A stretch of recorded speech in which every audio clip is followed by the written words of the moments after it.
धर्मशास्त्रों के अनुसार स्वर्ग में शंकर भगवान के सिर, पृथ्वीलोक पर शिवलिंग और पाताल में उनके पैरों की पूजा का विधान है। पूजा के आधार पर ही इनकी संख्या घटती बढ़ती है। पार्थिव शिवलिंग में भगवान शिव के पूजन का आधार यह है कि भगवान हर कण में विद्यमान है। इस विधि विधान द्वारा संतान की कामना से जब व्रत अनुष्ठान किया जाता है तो भगवान शिव उसे पूरा करते हैं।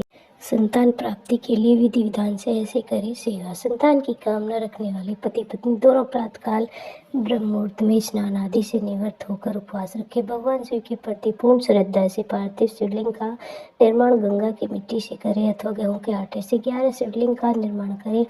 पार्थिव शिवलिंग बनाने के बाद इनकी गंध, अक्षत, बेलपत्र, धतूरा चढ़ाकर भगवान भोलेनाथ की पूजा करें या किसी योग्य कर्मकांडी ब्राह्मण द्वारा संपन्न करवाएं। पार्थिव लिंग के अभिषेक का पवित्र जल दोनों पति पत्नी प्रसाद रूप में ग्रहण करें और भगवान शिव से संतान पाने के लिए प्रार्थना करें। यह प्रयोग कम से कम 21 दिनों तक पूरी श्रद्धा और भक्ति से करने पर शिव कृपा से पुत्र आदि की कामना जल्द पूरी हो जाती है।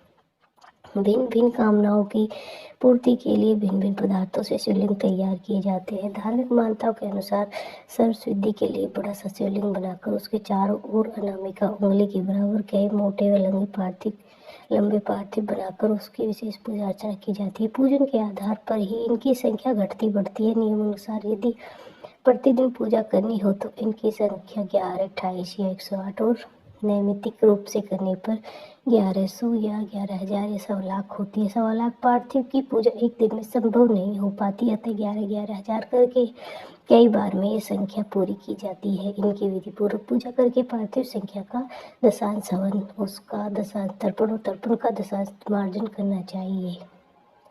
पार्थिव लिंग पूजा से पूर्व तथा अभिषेक होने तक भस्म रुद्राक्ष धारण करने के लिए साथ ही ओम नमः शिवाय का मानसिक जाप अभिषेक होने तक करना चाहिए। इस विधि विधान द्वारा संतान की कामना से जब व्रत अनुष्ठान किया जाता है तो भगवान उसे पूरा करते हैं।